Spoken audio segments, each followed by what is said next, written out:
Hello mga person! So for today's video, for today's ganap, ang mga kaganapang ito ay nung Lunes pa nga.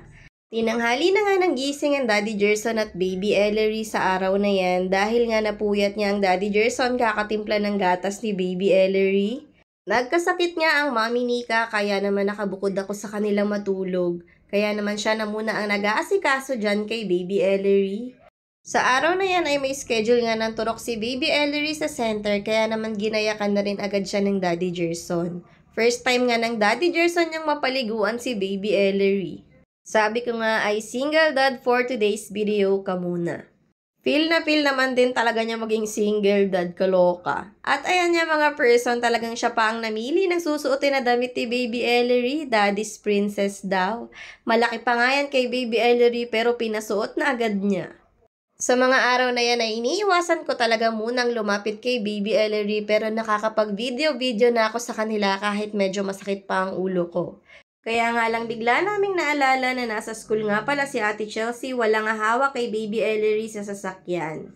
Kaya naman minabuti ko na nga lang din sumama at pag face mask na lamang at mag-aantay na lang ako dito sa sasakyan kaysa mahulog pa si Baby Ellery sa pagdadrive ng Daddy Gerson nyo.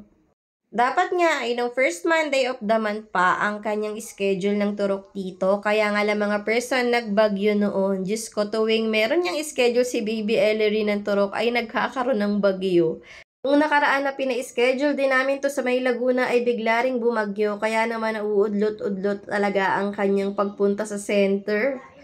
Pagkadating nga nila dito ay wala pa rin daw palang stock ng panturok kay Baby Ellery.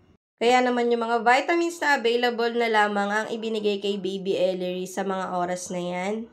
Mabuti na lamang mga person, hindi na ganon kaselan si Baby Ellery sa mga vitamins at nilulunok na nga rin niya kahit papano, unlike before na halos isinusuka niya talaga at iniluluwa niya.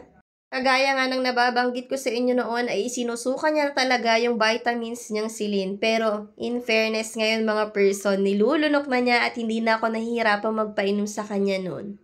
Nakaligtas na naman si Baby Ellery sa turukan serye. Sabi nga daw ay baka nga mga October o November magkaroon na nung stock ng panturok kay Baby Ellery. Marami pa nga ring baby ang hindi pa rin natuturukan noon kaya naman sana ay magkasupply na dito sa ating bansa para naman protektado ang ating mga babies. Mahalaga rin talaga na makumpleto natin yung mga bakuna para may pangontra ang ating mga babies sa mga lumalaganap na sakit ngayon, ano? At ayan nga mga person, kaya matyaga rin talaga kami palagi namin dinadala si Baby Ellery sa araw ng kanyang check-up. So hanggang dito na lamang muna mga person, babu!